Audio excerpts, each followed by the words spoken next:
Hello dear, welcome to KSL campus. In this lecture, we will discuss about inventory classification and control.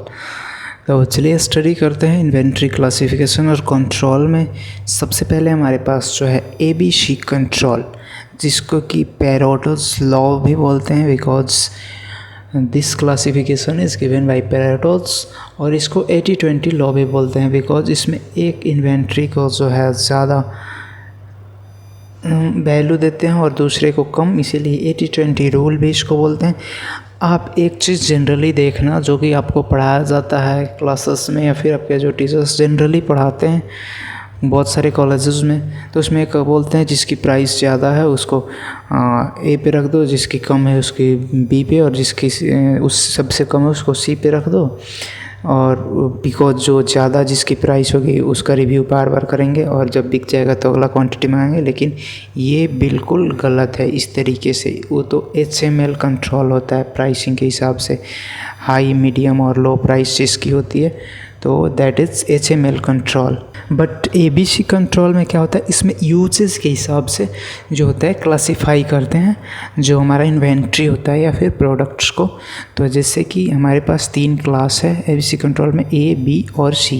इसमें अलग अलग classes में हम inventory को put करते हैं। जैसे कि सबसे पहले क्लास A है, तो इसमें सबसे ज़्यादा जिसकी यूजेस वैल्यू होगी उसको क्लास A में रखेंगे, उस इन्वेंट्री को या फिर उस इन्वेंट्रीज को, बिकॉज 2 भी इन्वेंट्री क्लास A में हो सकती है, ऐसा कोई ज़रूरी नहीं है सिंगल होगा, मोर देन 1 इन्वेंट्री भी हो सकता है।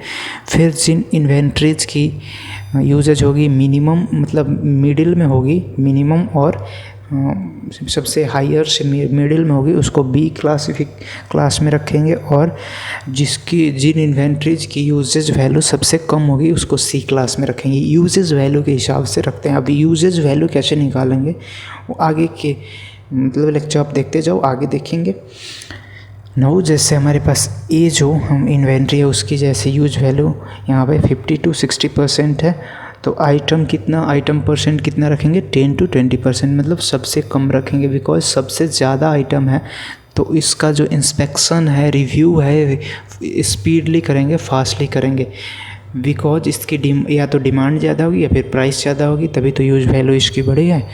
तो उस टाइप के इन्वेंट्री को रिव्यू जल्दी करेंगे फास्टली, और उसका ऑर्डर भी फास्टली करेंगे। तो इसमें सेफ्टी स्टॉक नहीं रखा जाता है, इसकी सेफ्टी स्टॉक नहीं रखा जाता है, बिकॉज इसकी यूज वैल्यू ज़्यादा है। तो या तो डिमांड ज़्यादा है या फिर इसकी कॉस्टिंग ज़्यादा है। डिमांड और कॉस्टिंग से मिलके यूज वैल्यू बना होता है, जो कि आगे आएगा। नाउ जो B टाइप्स की इन्वेंट्री है उसके लिए जैसे कि 30 to 40% इसका यूज वैल्यू है, तो इसकी जो क्वांटिटी हमारे पास हम रखेंगे 30 to 40% रखेंगे। नाउ जो C इन्वेंट्री क्लास की है, तो इस क्लास के इन्वेंट्री का यूज वैल्यू 10 to 20% है, और इसकी जो क्वांटिटी हम रखते हैं 50 to 60% रखते हैं।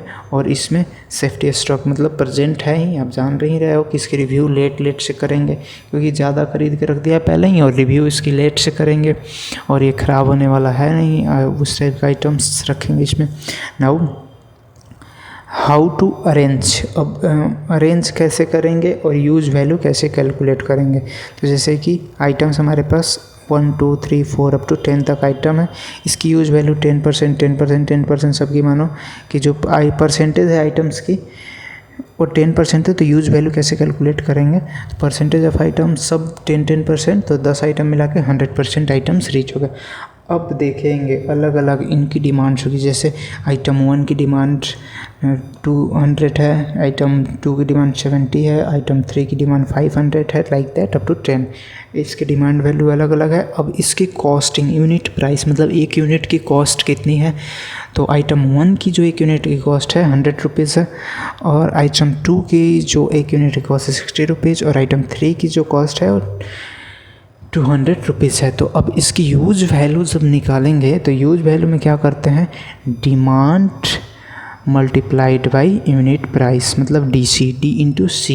तो इससे क्या आती है, यूज परसेंट या फिर वैल्यू, तो DC निकाल लेंगे तो यूज वैल्यू हमारे पास आ जाएगा। फिर यूज वैल्यू से यूज परसेंट, तो जैसे फर्स्ट आइटम का तो हमने करा 200 इंटू 100, तो 20 के यानी कि 20,000 रुपये आ गए। इसका जो यूज वैल्यू है सेकेंड वाले का मल्टीप्लाई करने के बाद 4200 यानी कि 4200 रुपीज़ आ गया। अब थर्ड वाले का 50 इंटू 200 500 इंटू 200, तो इसकी जो यूज वैल्यू जो हमारे पास आई 1 लाख।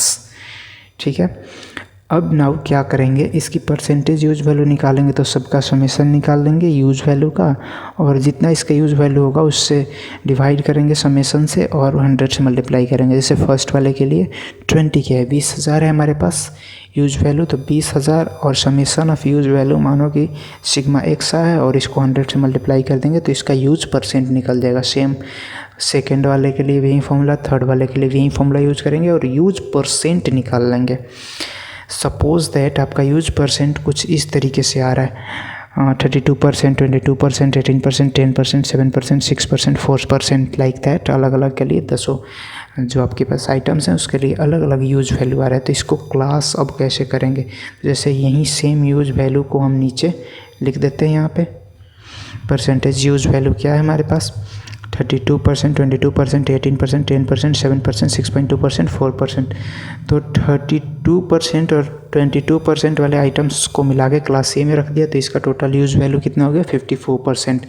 तो कैटेगरी ए का आइटम हो गया, और से थर्ड, फोर्थ और फिफ्थ आइटम्स को मिला के 18%, 10%, 7% को मिला के बी क्लास कैटेगरी में कैटेगराइज कर दिया।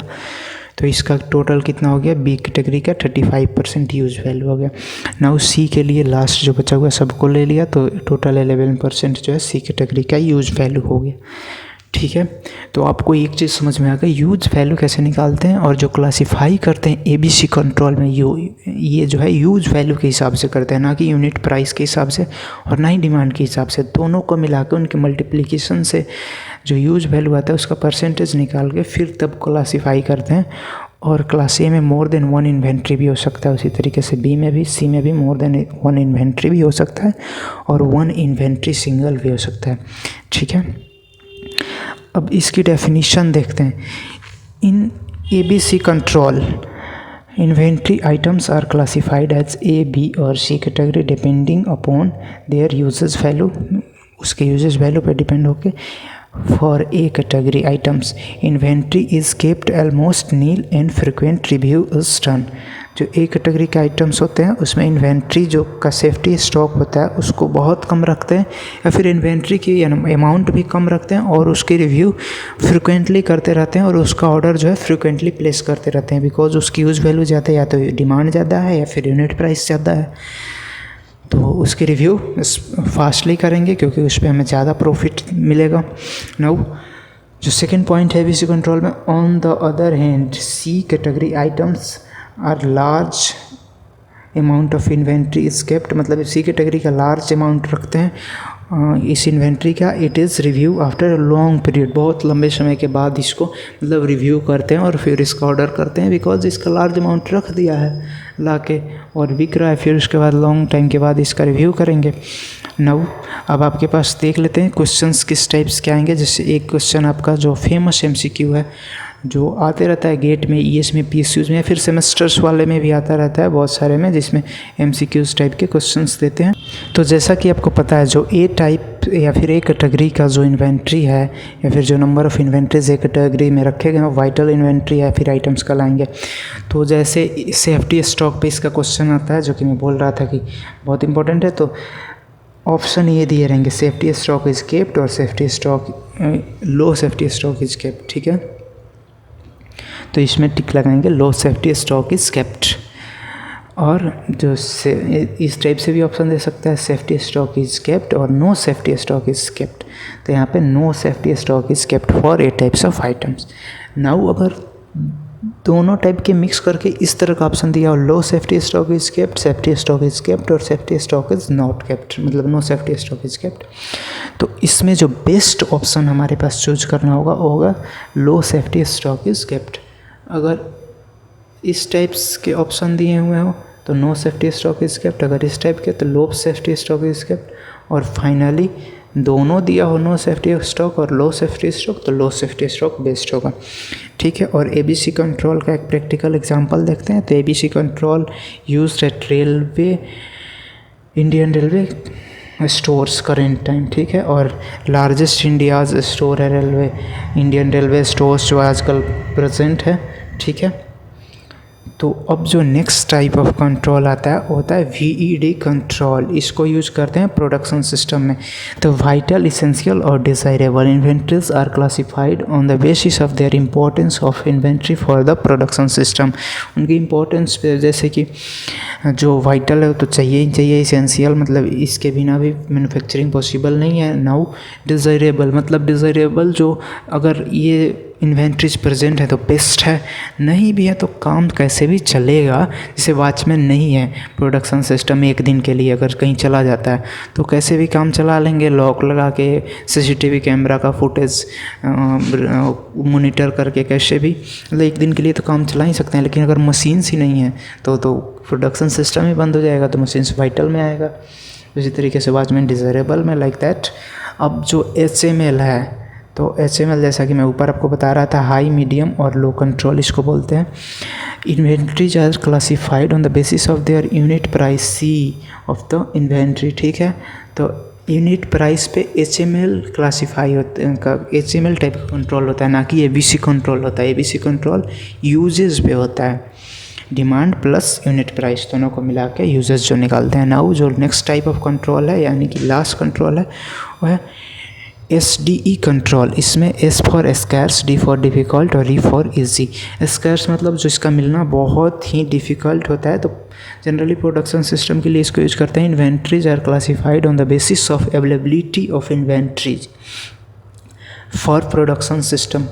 अवेलेबल है किस तरीके से, तो कोई बहुत सारी इन्वेंट्री होती है जो स्कैर्स होती हैं, मतलब डिफ़िकल्ट होती हैं, फिर बहुत ही डिफ़िकल्ट, वेरी डिफ़िकल्ट, फिर डिफ़िकल्ट, और एक ईजिली मिल जाती हैं जो इन्वेंट्रीज। तो उसको इस तरीके से क्लासीफाई करते हैं to run the production system, और इन्वेंट्री कितना हम उसका ऑर्डर करें तो इसको SDE कंट्रोल के अंदर क्लासीफाई करते हैं।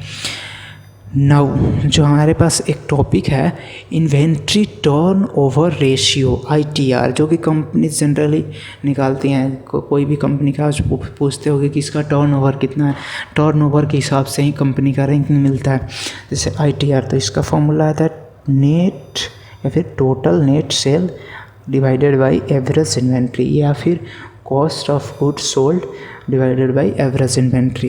दोनों इसका फॉर्मूला होता है। जैसे कि एग्जांपल लेते हैं, आपके पास टोटल नेट सेल है एक साल की, वो 60 लाख की है, और आपका जो एवरेज इन्वेंट्री पे कॉस्ट लगा था वो 12 लाख लगा था। तो आपकी ITR मतलब इन्वेंट्री टर्नओवर रेशियो है 5 टाइम्स टर्नओवर, ठीक है। मतलब 5 गुना आपके पास आ रहा है, आपने 12 लाख लगाया, 60 लाख आया, 5 गुना आया आपके पास। और average days to sell inventory मतलब कितने दिन में आपको अपना इन्वेंट्री का कॉस्ट निकल रहा है जितना आपने लगाया। तो 365 दिन का एक साल होता है अपन में ITR, तो 365 दिन ITR आपका कितना था, 5 था, 5 टाइम्स, तो 73 days after this average inventory turn over, ठीक है। मतलब 73 डेज़ के बाद जो है आपने जो लगाया है पैसा इन्वेंट्रीज पे वो वापस आ जाएगा। फिर उसके बाद आपका जो है प्रॉफिट स्टार्ट होगा, ठीक है। तो 5 टाइम्स टर्नओवर है, तो जनरली ये कंपनीज टर्नओवर निकालती हैं कि इस कंपनी का इतना टर्नओवर है, इस कंपनी का इतना है। उसी से आप देखते हो कि कंपनी की रैंकिंग मिलती है, या फिर उसी से जानते हो कंपनी बड़ी है, इसकी अच्छी मार्केट में पकड़ है।